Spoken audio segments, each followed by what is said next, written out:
Hello and welcome, Fright fans, to the Horror Story Corner.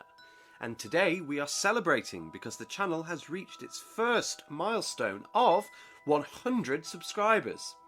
As such, and as part of the celebrations, I am releasing an audio of one of my own original tales. Now, a quick disclaimer. One of the characters in this story is Irish. However, my inability to conjure anything close to an authentic Irish accent means that I will be reading the part using my own accent. Also, there will be some adult language in this story, though this is infrequent. A final note is that the story is loosely based on true events, told to me by a close friend from Galway about an experience his grandfather had. And if you enjoyed this tale, please let me know in the comments below, as I'm willing to re-record it with my good friend as a guest, reading the part that is based loosely around his grandfather. The story is set in County Wexford and centres around a man named Seamus, who believes he's on a late night but rather routine journey out to look at an electrical fault on a small, nearby island. Little does he know that on that island, something awaits him. Something macabre, but not completely unfamiliar. And there's a sound too, one that he has heard before. After all, at night, it screams. I hope you enjoy. It wasn't long into the journey, the third or fourth evening, when we found ourselves, Jack, Connor and I, just outside of Wexford town in County Wexford, having travelled down from Dublin the previous day. With Cork, Limerick and Galway still on our list of destinations, and with the latter costing a considerable amount for the three of us, this was in no small part because we had to secure 2 rooms each evening due to one of the party refusing to share. We had decided to stay out of the larger towns that fell in between our core destinations. Instead, we found cheaper places to stay in the countryside. After securing rooms at a small bed and breakfast for more than we thought was reasonable, we inquired as to the nearest place to get a drink and was directed to the Dewdrop Inn. It was here, in this quiet, unassuming place, that I was told a ghost story. It was a story that was quite simple in its content, but one that has no less stuck with me over the many years. And though it is true that I didn't know the gentleman who relayed the events, nor did I meet him again after their telling, there was something in his fear and conviction that made me believe him, and moreover filled me with a kind of dread I hope to never experience again. The walk from the bed and breakfast to the pub was uneventful but beautiful. It took us past endlessly rich emerald fields and quaint coves. There was a small church nearby our destination that was mostly unremarkable. However, due to the surviving frame being quite barren, and the single turreted tower seeming so lonely, standing amongst its sparse gravestones, it conjured up the image of a church's skeleton. It was almost as though through its bareness it was revealing hidden structures, not meant to be seen by the naked eye. This was an odd way to reflect upon it, and is perhaps the only reason that I remember it. All of us were in good spirits. The youngest, who was born and raised in Ireland, was perhaps the most jovial of all, and had us laughing at stories from his home in Galway. It was amazing to me, being as I was from a large city in England, that so many of the homeless people in Galway were known by affectionate nicknames, such as Susie the Gob, a title that served the dual purpose of describing both her loud wails and the fact that she resembled a dishevelled goblin, or John the Goat, who would pass his time crying out in loud, wordless ramblings at passers-by, and then casually returning to eating his newspaper. The stories kept us engrossed, and when we arrived at the pub, we almost walked straight past it. The issue was that the building looked very similar to the houses in the area, with their whitewashed stone walls and low, dark-slated roofs. The only item that distinguished it was a small plaque that read the Dewdrop Inn, which luckily Connor had spotted. Once inside, I was pleased with how light and pleasantly modern the place was. although many of the surfaces and chairs were wooden and varnished dark, which drained some of the cheer out of the otherwise brightly decorated room. The three of us pulled our stools up to the bar and continued our discussions around Connor's hometown over drinks. After the first round, a fierce, shrieking storm started up from nowhere, engulfing the small watering hole. It made us stave off returning to the B&B early and instead settle in for several more drinks. After Jack had bought his second round, and we had moved on to the topic of the itinerary for the next few days, the front door of the bar flung open, almost tearing from its hinges, and a dark shape hurtled through, falling to the floor.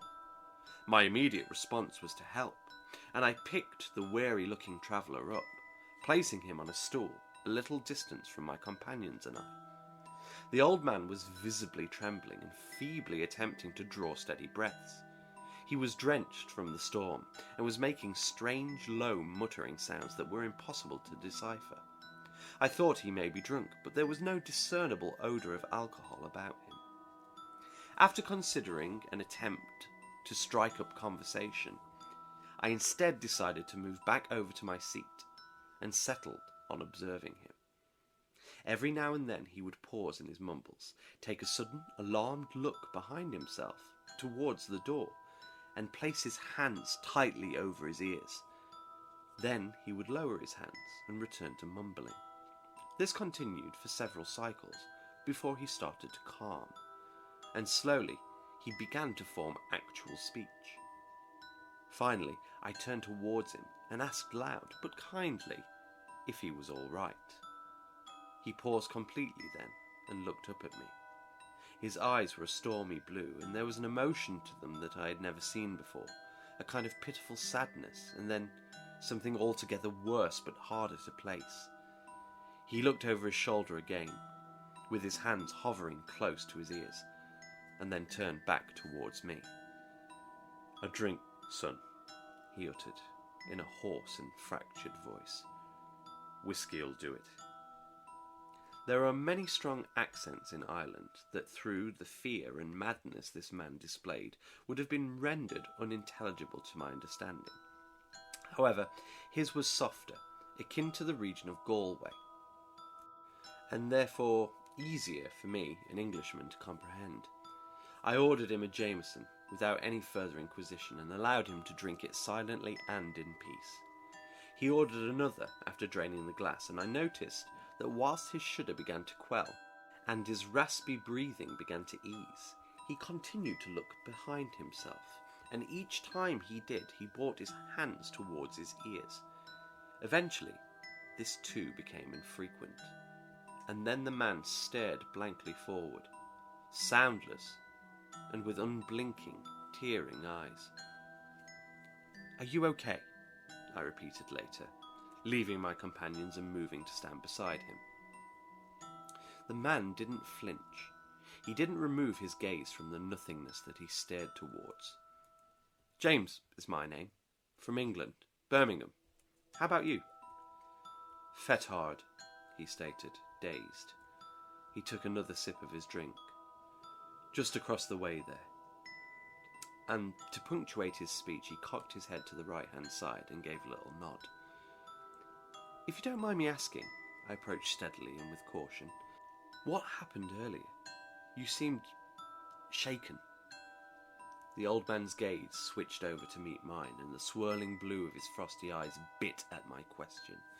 "And if I told you, what then?" he spat, just short of anger. "It's too late for me, and no one would believe me anyway. I see no point in it. I'm dead." He took a deep drink from his glass and walked towards the men's. I rejoined my friends, who had been watching and couldn't resist commenting, in a less than flattering manner, about the situation. An hour passed, and with some help from the plentiful libations, I had almost quite forgotten about the small old man with the misty eyes and the wild but fitting mop of white hair. That was until I felt a small tap on my shoulder, which was soft, as if done by some shy child. I turned to see the same old man, wearing an expression far less intense, and even slightly apologetic looking. He didn't quite raise his eyes to meet mine. Seamus. That's my name. I thought I'd make your acquaintance. I want to tell you what happened. If you'd still be willing to listen, of course. I feel like someone should know, even if they think me foolish. It might be the last tale I get to tell, you see. As strange as the man's words were, what was stranger was the absolute conviction in his tone and mannerisms. It made it hard to resist the man, regardless of what his tale might be. Jack and Connor turned away from us, quietly but obviously laughing at the eccentricities of the old man, and occasionally looking towards me as though asking if I was really going to listen to him. I was there, you see, the old man began without waiting for my approval. Over in Fetard. Over in a small flat. Well, small to you, sir, maybe, but to me, palatial. Not palatial, actually. That would be too far a stretch of the imagination for any man. Let's just say enough, then. All that I need, you know? Been a few rough years. Drink and drugs had their way with me. I got off 'em, though, a good few years back, and hadn't been at 'em long enough for it to cause any lasting damage.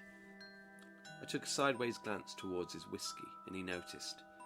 Oh, aye, this. Well, I ain't no saint, and I ain't gave it up completely, mind. What I mean to say is I'm steadier on it. Take it in moderation, you know. And no more drugs, at all. Off them altogether. I eyed the man, and it was true that there seemed to be little visible damage wrought upon him by drug misuse. Physically, he retained a good complexion, all of his teeth, and was by all accounts a generally handsome figure. If I had to hazard a guess, I would have placed him at around 60, but a solid-looking 60-year-old. He almost looked like Oliver Reed in his later years, although a lot less portly.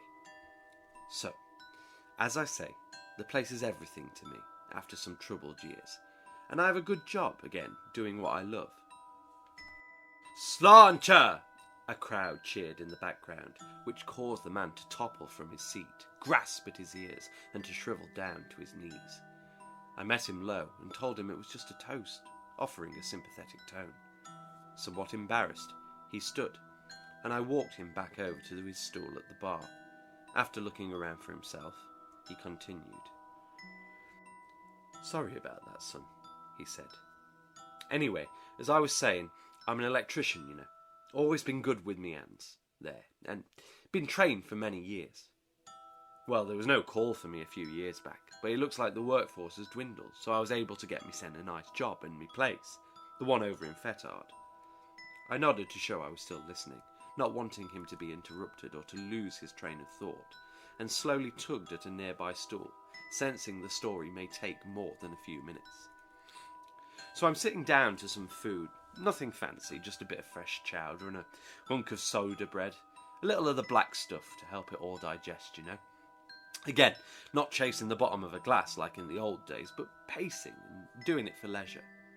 I could tell he wanted to reassure me of this, and of the fact that alcohol played no part in this tale. Well, as I'm eating, the bloody phone lights up, and no one calls these days, do they? So it could only be work, otherwise people would just message you, wouldn't they? If it's a call, it's either work, bad news, or some bloody bugger trying to sell you that god-awful PPI thing. So I look before I answer, and it's the boss. He tells me there's been a blackout over on the islands. Well, you worry, don't you, when you hear of a blackout on the islands? You think, if something happens to that underwater cable, well, that's business affected, tourism affected, everything affected. Turns out it's only the smallest island, though. Only one property affected. Only one property on it. Anyway, he says to me that he knows it's late and he knows it's getting dark already, and he's sorry, but the man who lives alone on that tiny island, Davy, is very old and wouldn't do well without the electric. So he asked me to see if it's a quick fix. Fuses, you know, maybe some damage to the wiring. Obvious stuff. Doesn't want me making any further investigations than that. But he knows I've got my quirk. So if I can't fix it, I can at least bring the fella back over to the mainland where he'll be safe and warm and happy until the next day. I agree, of course. I have an heart, and it's mostly in the right place. And I know Davy well enough. The man stopped suddenly. His ears pricked. His eyes widened, and he looked out of the window to his right. He began to shout and scream, and then he fell to the floor in what looked like convulsions. Whilst I alerted the staff and suggested they call an ambulance, he slowly came back to his senses, and then asked that I tell them not to call. The landlord gave me a glass of water, and I took it over to him. "None of that. I'm afraid it'll dilute what's already calming me nerves, and I don't want to end up in no hospital, son," he said. "Rather go out here or at me home." He further stated that he wanted to finish his story, and he feared that there was very little time left to do it in. After he refused the water again, I helped him to a very insecure footing. I reassured him that an ambulance wouldn't be phoned, even though I thought it might be good for him to get checked over. Jack and Connor had watched, shocked by the outburst, but had remained silent on the matter. When he seemed well enough again, and when a new bout of trembling had subsided, I quizzed him. I hoped that the questions wouldn't cause another collapse, but couldn't stop myself from asking. "What did you see? What was at the window?" He gently pushed me back a little and shook his head. "Best I don't tell you that, lad." His expression morphed from stony and grave to something softer.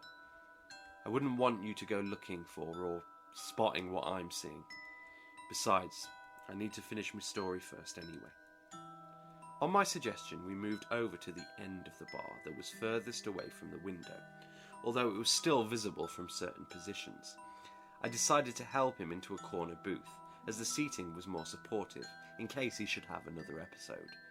As soon as he was sat, he continued as though no time had elapsed. "I got in my car and tied the currach to the roof. Didn't take me long to drive down to Hook. You know Hook, right? The lighthouse." I didn't, and I told him so. "Well, not much to know. It's a lighthouse, and a couple of miles from it you got a small island. Just the one house. Old Davy's house. Like living away from the mainland. Didn't like the tourists, especially the English. The apologies. None taken. We're all bastards," I said. The old man smiled. "True enough." Jack and Connor came over at this point and asked if I was coming back with them to the bed and breakfast, since we had an early bus to catch the next morning. I said that I would stay for one more and hear out the old man's story. They nodded and left, figuring, as they told me later, that someone should stay and make sure the old man was all right.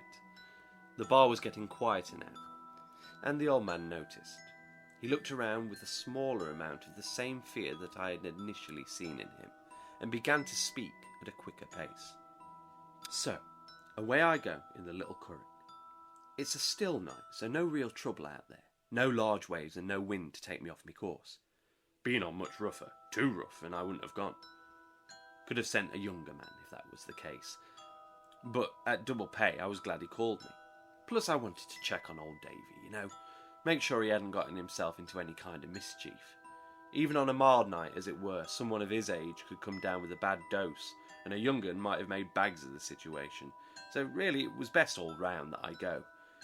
I wasn't as fast as I used to be on the currach though, and it took me at least half an hour, maybe a little bit more, to finish the couple of miles and get to the small island. But I got there, alive anyway. Not that there was much questioning that at the time, sea being calm and all, and me being in a fit state. Well, fit enough anyway. Much fitter than you see me in now, after the shaking up I've had. So I pull the currach up onto the land and I look back at our beautiful country. Nothing but darkness though. Since the lighthouse went dark, you don't see much from the islands at night no more. Then I turn to face the small walk. The house is just on the other side of some trees. When they are barren, you can see it, but as we're getting deeper into the spring, they blocked my view. It was strange though. What was? I questioned earnestly. The storm shifted in his eyes. People say it's too quiet, don't they? You ever heard this expression? It's a little too quiet. I nodded. Well, people talk a load of shite, don't they? And I don't really pay 'em much heed about it, unless I experience it for myself. Otherwise, for all I know, it could be a load of bollocks. But it was, on that night, too quiet. Usually, At all hours and in all conditions, I should be hearing the waves lapping up against the rocky shore, or seabirds circling and squawking. Heck, even on a steady night I should hear some sort of breeze, the islands being so open to the elements and all. But there was nothing. Now, I'm not a man to give himself over to wild fancy. That's not to say I'm a non-believer, mind. I do believe in, dare I say, much more than you ever might. But what I mean to say is, I know some succumb to anxiety pretty easily, and for those I feel sorry. Hellish by all accounts, trapped in your head, not knowing if you're dying or having a panic attack. At this point, I looked down at my watch, not purposefully or out of disrespect, but the old man liked tangents, and the early morning wake-up was drawing closer. God bless 'em, poor buggers, he said, shaking his head. Anyway, as I say, I'm not one for panic or worry without real danger. But there, in that too quietness, I came all over in a cold sweat. Like my body knew before my mind that going out there was a mistake. I think my bigger mistake was ignoring them, because I pressed on anyhow, and when I got to the other side of those trees, I cursed bloody murder. What happened? I called, suddenly forgetting the need to leave and eager for the man to alleviate the newly presented suspense. Piss, he returned. What? I need a piss. Get us another whiskey, would you, son? That's a good lad. And with that he was off, although I noted that when he reached the toilet door, he paused for a moment, and his hand was shaky as he pulled it towards him. I went over to the bar and ordered him another Jameson, a double. The landlord asked me if the man was all right. I said that I wasn't sure yet, but assured him that I was talking it through, and he was at least more rational than he had been. At that, the old man exited the toilets, and we returned to our corner. Anyway, as I was saying, when I got to the other side, though, I cursed bloody murder. Why? What happened? Is this the reason why you ran in here in such a state? What did you see? I must admit, I did seem over-eager at this point. I recollect him looking slightly offended, like I was listening to some radio drama and forgetting this was his life. Hardly, lad, but it all leads to it in time, so simmer down just a wee bit until I get there, would you? I apologised. He nodded, and after looking back to the window at the end of the bar for a moment, relief spreading across his features, he was ready to begin again. As I say, I cursed. I first cursed Davy, and then I cursed me boss. I cursed Davy if he hadn't called me boss, and I cursed me boss if Davy had called him, and that lazy twat hadn't called me. Anyway, the reason I was spitting and cursing was that, as I passed through the final row of trees, I could see that the whole house was lit up brighter than a blooming Christmas tree. Every single window was pouring out light. It was as though someone was playing a practical joke. I mean, every perceivable way of lighting up that house was lighting it up. So I cursed until I was blue in the face. But even so, and even though it was bright enough in that part of the island to be viewed from the bloody space station, I couldn't shake off this horrid feeling and the overwhelming silence. You ever get dread in the pit of your stomach? One that's there for no reason? Yeah, I think I know what you mean, I replied, and the old man nodded. Yeah, well, I've had it a few times through the past, and I'll be damned to hell if those days weren't the worst in my life. It's like I say, son, I don't tend to give myself to flights of fancy, but I do have belief in other stuff, you know. That's why I'd never, even in my wilder youth, stray too far from our Lord and Protector. And good Lord, I need his protection now, so I do. There was a silence that was echoed by the now almost empty bar. The landlord had left his station and was busying himself in a back room.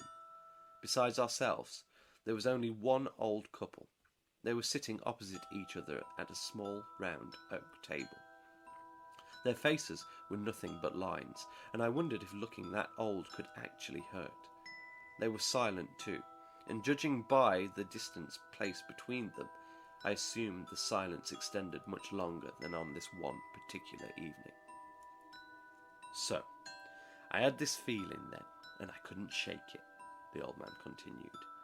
I looked in each of the lit windows, wondering what I should do. The thought of going back onto the open water in my little curragh, what with the dread feeling and all, wasn't seeming too appealing. So instead, I decided to go and knock and see why Davy had called in the first place. You know, see what all this was about. But as I neared the front door, I noticed that it had been left ajar. And with that realisation stinging at my mind, the whole house, and Miss N too, were plunged into absolute darkness. The lights turned out, I probed. Aye, son, and I'm not ashamed to say it, but the suddenness and the dread made me whelp. I must have seemed like a truly pathetic beast out there, hollering and wailing and stumbling down to the ground. I was glad no one was there to see it. A momentary loss only, though. As I say, I tend not to give way to panic, but in a real situation, with real peril, I'm no braver than anyone else would be. I composed myself real quick, though, and then started thinking about what might have been the cause of the outage. Obviously, there really was an issue with the electrics, and there'd been no storms. So I figured it could be a problem with either a larger appliance, washing machine, oven, that kind of thing, you know. Or it could be something to do with the fuse box, and maybe Davy kept flicking it back on, only for it to cut back out. If it was to do with the power supply to the island, there was little I could do, Miss N, so I settled on trying to find the fuse box first.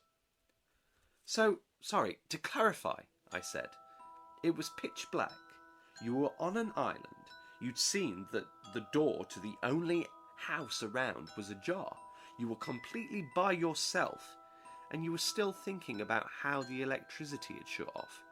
I asked almost in disbelief at this point. Aye, well, I had a job to do, he stated, matter-of-factly, as though the very idea he should leave and wait until morning hadn't even crossed his mind. And besides, I had a bag with me, me handy bag. Everything I need in there really is, like me torch, the one I use to look around the outside of the house. Powerful bugger it is too. I shook my head. Didn't you wonder why no one was there to meet you, to come out to your wailing? Didn't you wonder where Davy was, or why the door was open? Aye, yeah, the door did bother me. Couldn't think of why it was ajar. Only thing I could muster was that either Davy had gone to get some air, or he'd left it open for me, and he'd gone to bed or something. Anyway, I called out his name whilst I circled the building. No response though. Took me a while out there. Problem is, you see, that those houses, the ones on the islands, ain't like your modern houses are now. They ain't uniform. And because they've been built out there, the owners have had more say in building them. Great for the owners, I should expect, but a nightmare for your average trade person like me. You just don't know where the fuse box might be. It could be in the house's head or in its arse. No telling. And my shouting for Davy wasn't helping. But then, all at once, the whole place lit up again. Caught me off guard too, gave me old Ticker a shock and dazzled my eyes for a bit. He stopped for a moment and looked again at the window, at the other end of the bar. This time, he didn't seem quite so relaxed. He turned slowly away, keeping his eyes on it until the last possible moment, before looking back at me. Should have time, I reckon. He saw the quizzical expression that came across me. Time to finish the story. Who knows? Maybe time enough to make it till tomorrow. He looked back at the window and then back at me, the storms in his eyes shifting to a new level of intensity. The door was moving. I could see it, and I could hear it, banging and rattling against its frame. Seemed a poor fit. Either the house had shifted, warping the doorway, or the door had swelled over time. But it banged and it rattled repeatedly without snapping to. Odd thing was this. Though the door was picking up in its ferocity, I swear blind that I couldn't detect the mere suggestion of a breeze. So why then did it move? Why was it moving? I leaned towards him, hands on the table. He leaned forward, matching my intensity with his own. Ain't got a fecking clue. He laughed and took a deep sip from his glass. His laugh was heartfelt, but brief, as though he had betrayed himself by showing merriment, and he seemed alarmed by his own volume, so much so that he had to check the window several times before continuing. So I goes over to it. Not bravely, but slowly. Not like a coward neither, but like a regular person. Cautious of things that don't usually happen. "Sorry to interrupt," I said. "But if the lights were on, why didn't you just leave? I mean, frankly, a door moving by itself would be enough for me to leg it all the way to England." He smiled, but did not laugh again. "Davy, son. I thought he may have had an accident.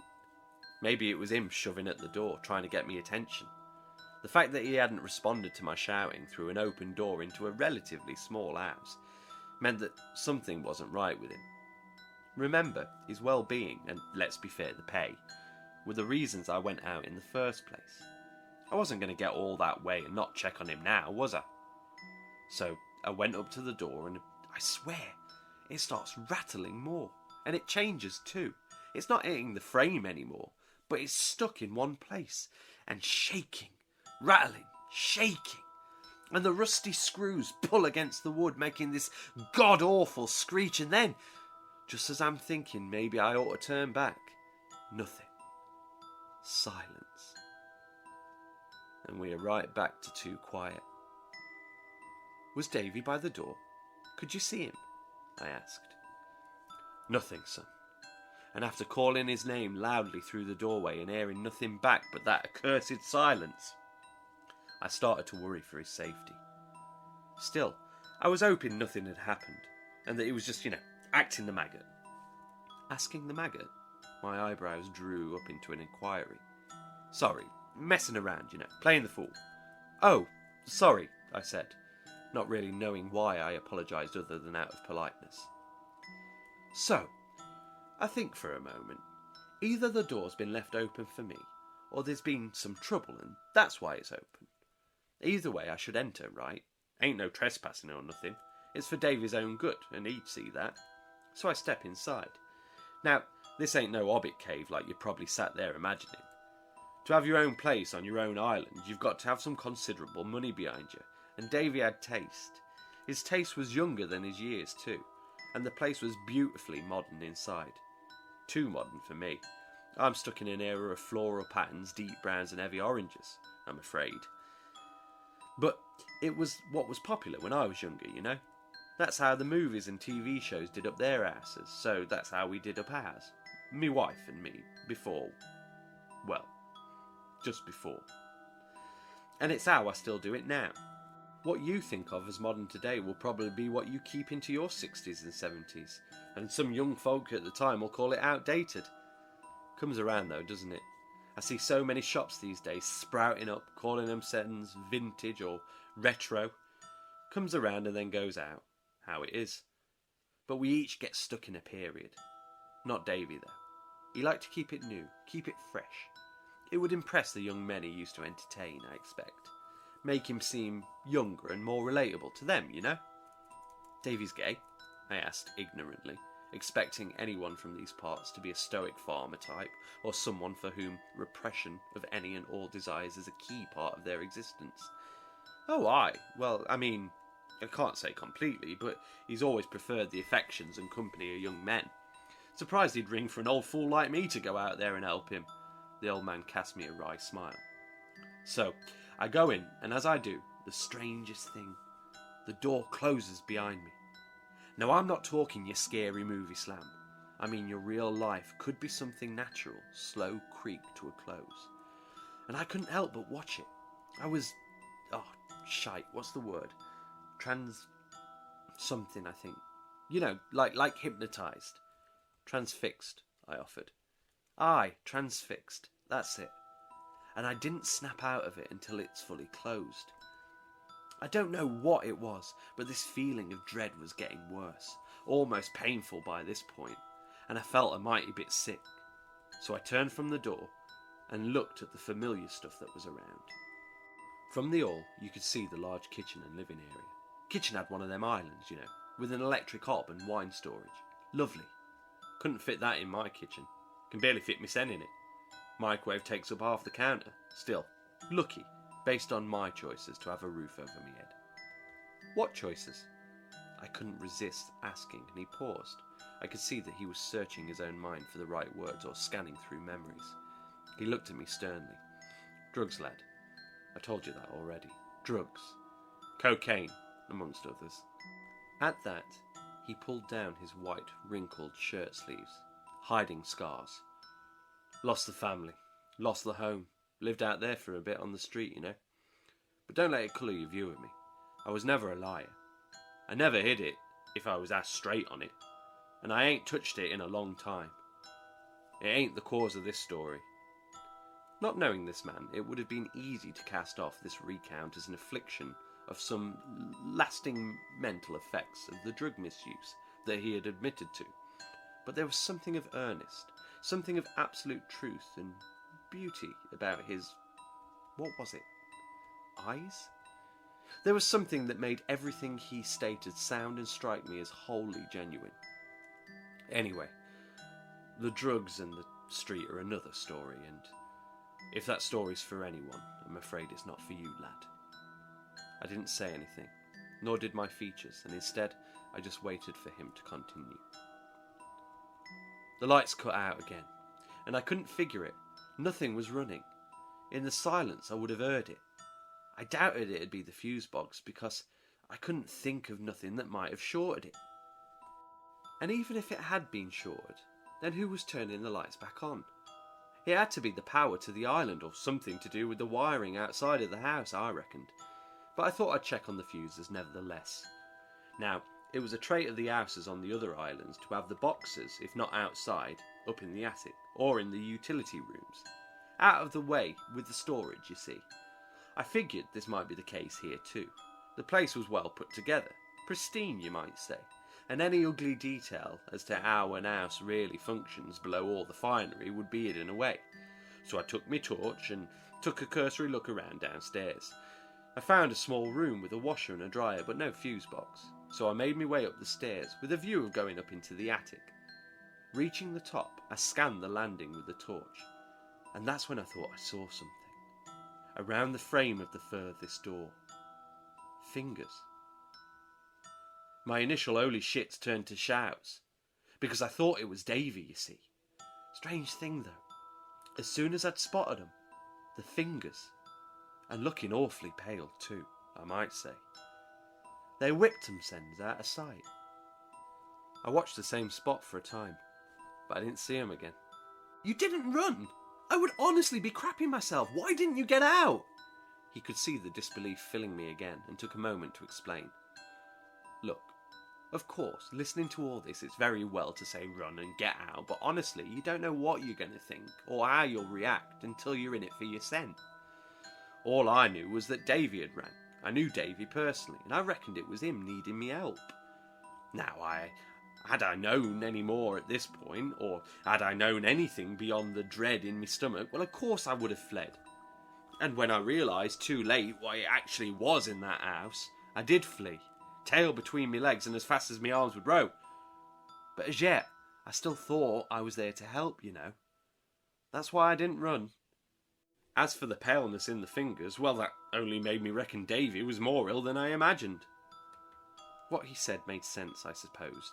But really, running through the situation in my own mind, I found it hard to believe that I would stay after seeing fingers wrapped around a doorframe and then disappearing into the darkness, as if that of some watching spectre. I shivered and let the man continue.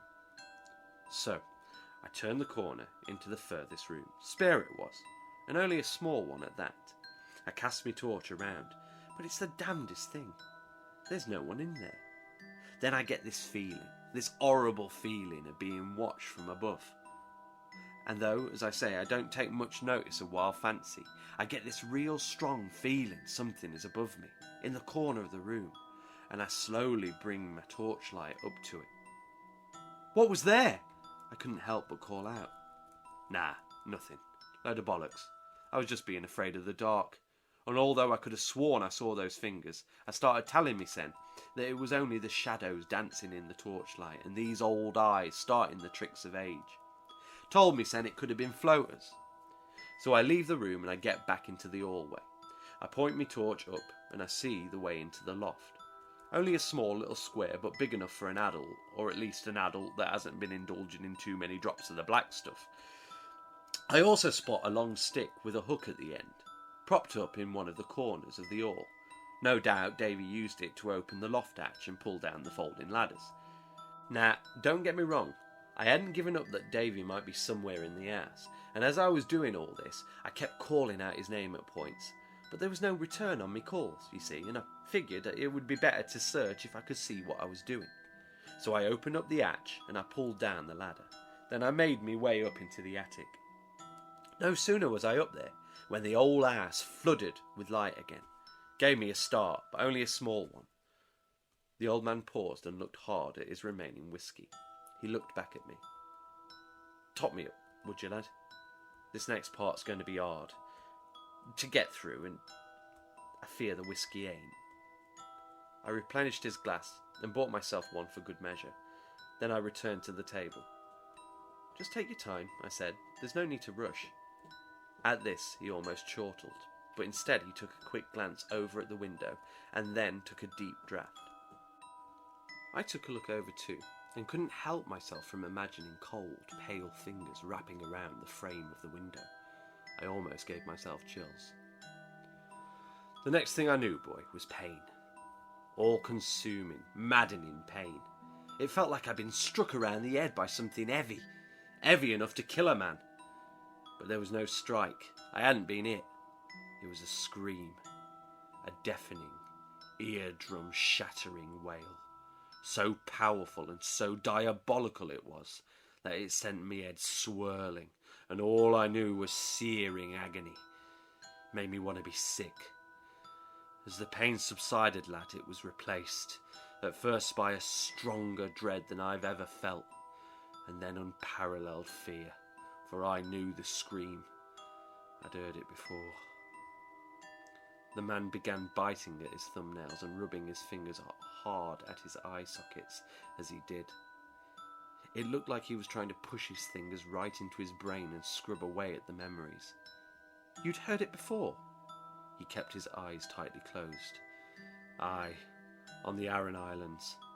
I was there fixing telephone lines of all things, and I heard her. Thing was, back then, there were others around. They heard her too, and she wasn't there for me, but I still fled just as soon as I could.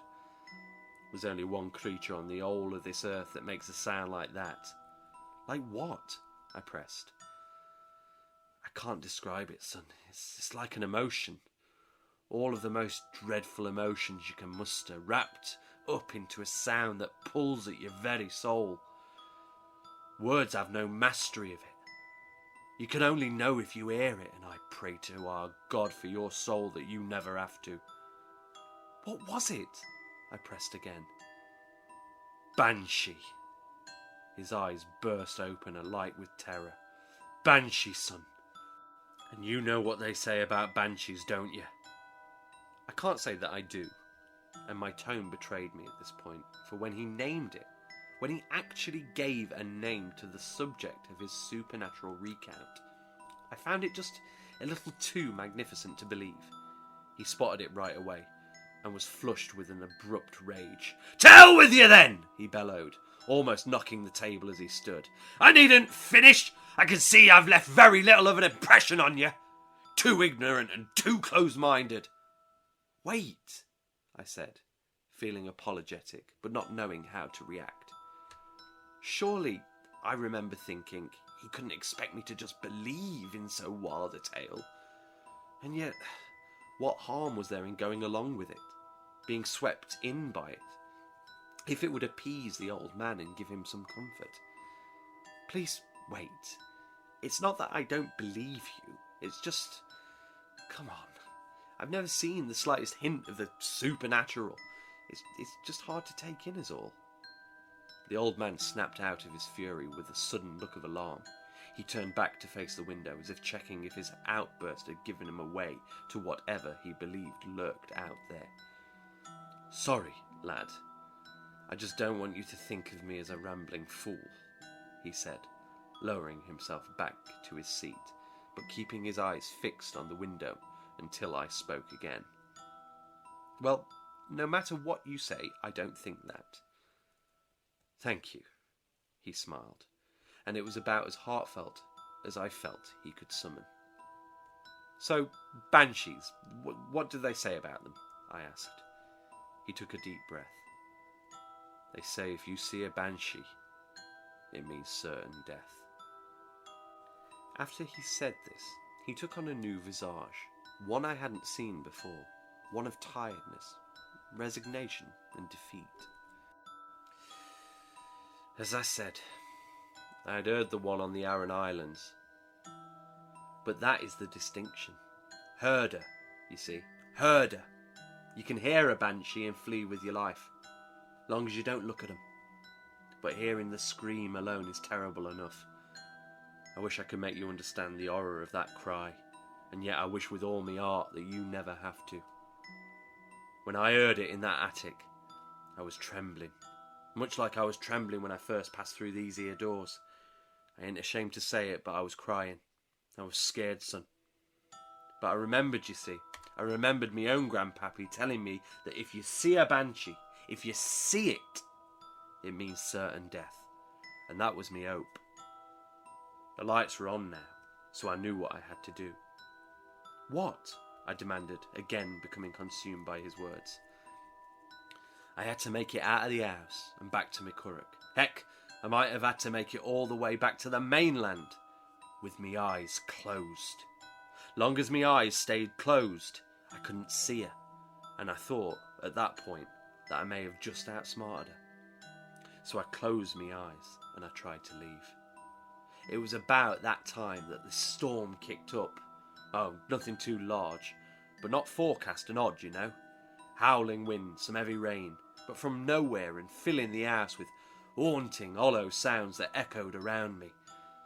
I moved towards the ladder and almost fell out of the loft hatch, just catching myself before I did, but holding me eyes tightly shut. Then pain, searing, pounding and horrifying pain tore through me again, and this time I did fall. The old man lifted his tattered shirt to reveal that his skin underneath was bruised with the deepest blacks and purples. I think I gasped. I fell hard, and both me side and me head was thick with pain, but it wasn't worth me life, son, so I kept me eyes closed. It made me realise, you know, why all those horror movies and stories are set in the dark. You know what the most terrifying thing was about having me eyes closed? She could have been right in front of me, and I wouldn't have had a fecking clue. And that, more than most anything else at that moment, was utterly terrifying. The not knowing, the not seeing, the darkness. I tell you, that's true fear. I kept going though. I refused to let her get me. If I didn't open me eyes, if I didn't see her, then she had no power over me, I figured. I pulled me wretched body up as best I could and dragged it along the hallway. I put me right foot out in front of me and felt me way to the top of the stairs. And there I waited. Pain again, but this time I was prepared. I had a feeling, a gut feeling along with a dread, that she wanted me to fall, wanted me to knock me head and knock open me eyes. But I had been too shrewd, I reckoned. I held onto the rail and kept me sen upright until she stopped. The pain drifted off slowly and I began to make me way down the staircase. One that definitely had more steps going down than it had coming up. But finally, I had my hand upon the handle of the door. I was so close to a breath of relief, so close to fleeing to my boat, that I almost dared to dream I'd make it out. But then she did it. She screamed, son. The man's eyes flooded with tears, and he cast his vision down to his glass. The scream was so close that it caught me off guard.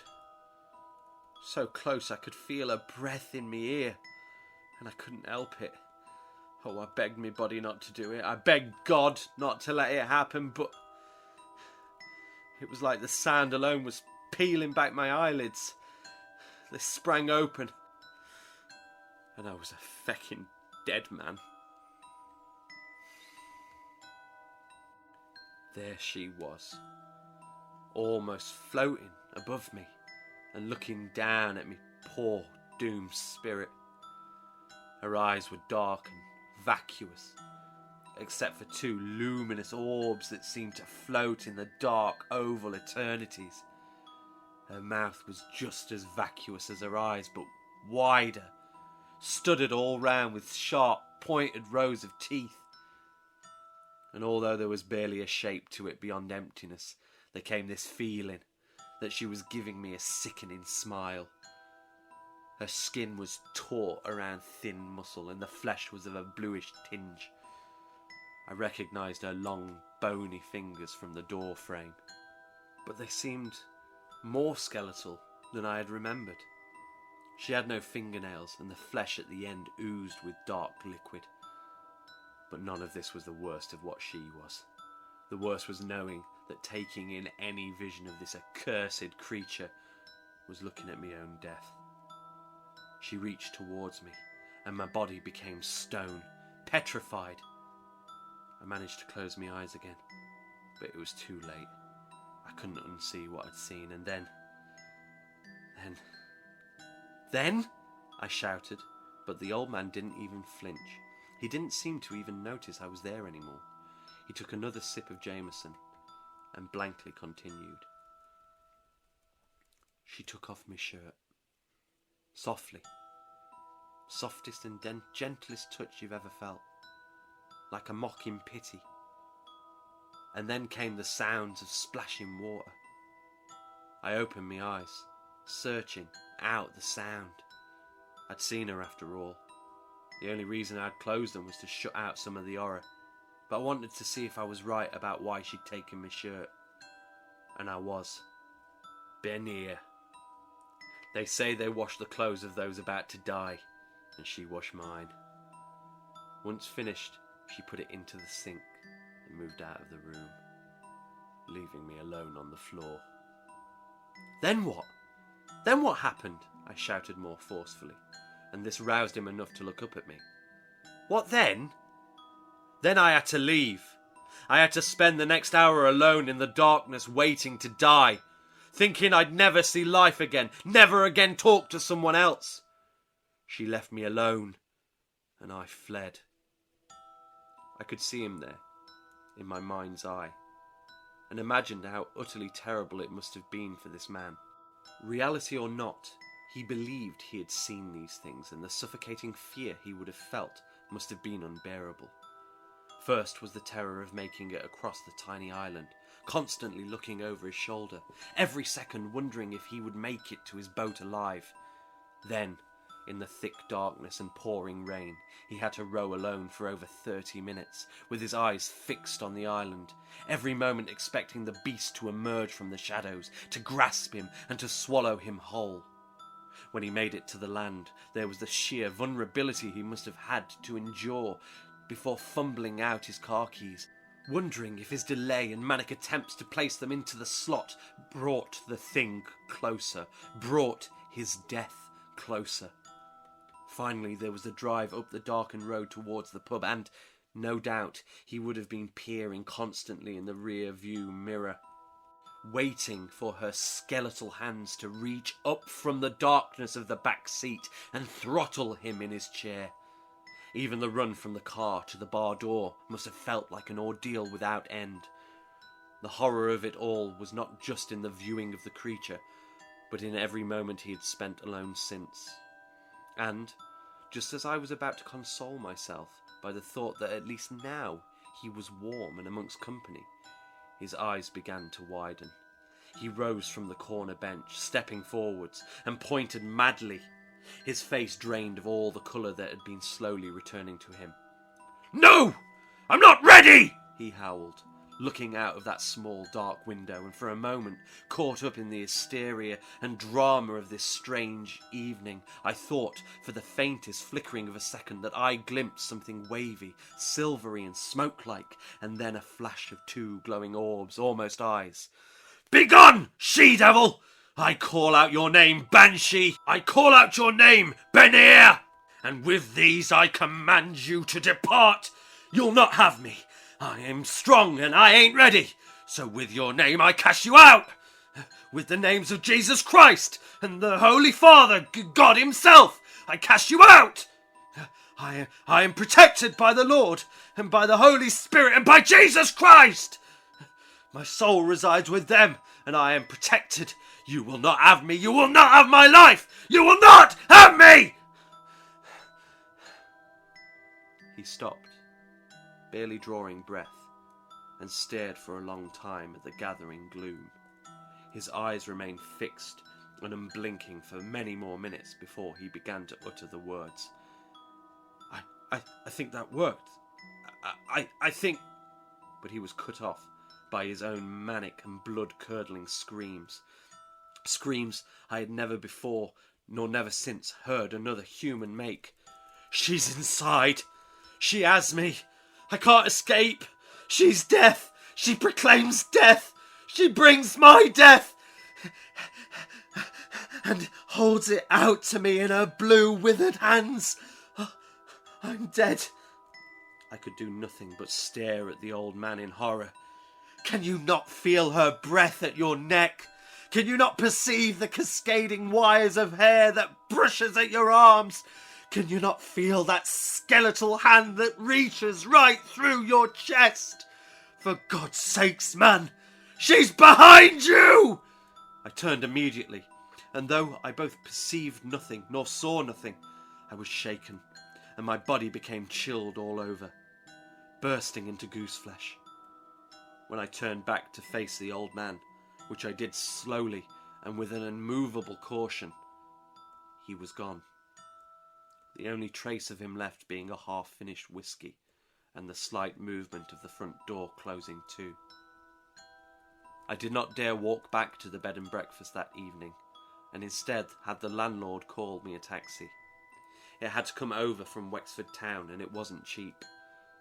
But I was thankful for the company, and I gave him €10 extra to wait outside of the small inn until he saw I was inside and the front door was closed. The following morning, I managed to delay my party's travels by 1 day. They thought it was foolish, but I wished to make some short inquiries within the local area.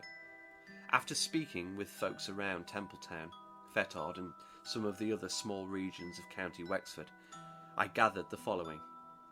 Davy insisted that he had never made a call that indicated any loss of power, and was in fact not on the small island that night.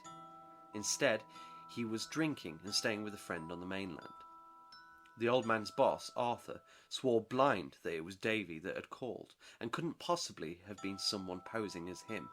He knew the voice well. However, Arthur noted two very odd things. The first was that the call had been very distorted, as if by a strange static, but a static that sounded almost like a wheezing, or at times a fuzzy electrical sobbing. The second was that, try as he might, he could not locate a call record from the previous evening, other than when he had called the old man. Further to this, in speaking with some of the locals closer to the coast, several of them reported hearing a sombre sound drifting in from the sea, like the call of a dying whale, but more haunting, more terrible. Finally, after knocking on the door and ringing the bell of the old man's flat, and receiving no answer, I spoke with many people in Fetard, and none had seen him return home. His car remained at the Dewdrop Inn, and his curragh remained on the shore unclaimed. To this day, and it has been several years since, I often wonder about the man, and hope that it was merely some delusion of the mind that he had seen that night, and often think that all else could probably be put down to coincidence or trickery. However, and when not trying to ease my own mind, I feel more strongly that what the man had said was truth, and that those terrible tones that sailed hauntingly across the sea that evening were the vile vocal notes of the vision he had seen on the small island. And of his life, I try not to speculate, because each time I do, my heart inexplicably begins to quicken, and in my mind's eye I begin to see a picture of the creature he described, a creature who grasps my own clothes in its bluish withered hands. At this point, I immediately stop thinking and push anything relating to this tale from my mind. for that is an image I hope to never fully conjure. Thank you for listening to my tale here at the Horror Story Corner. I hope you can join us next time for our next foray into dread. Until then, pleasant dreams.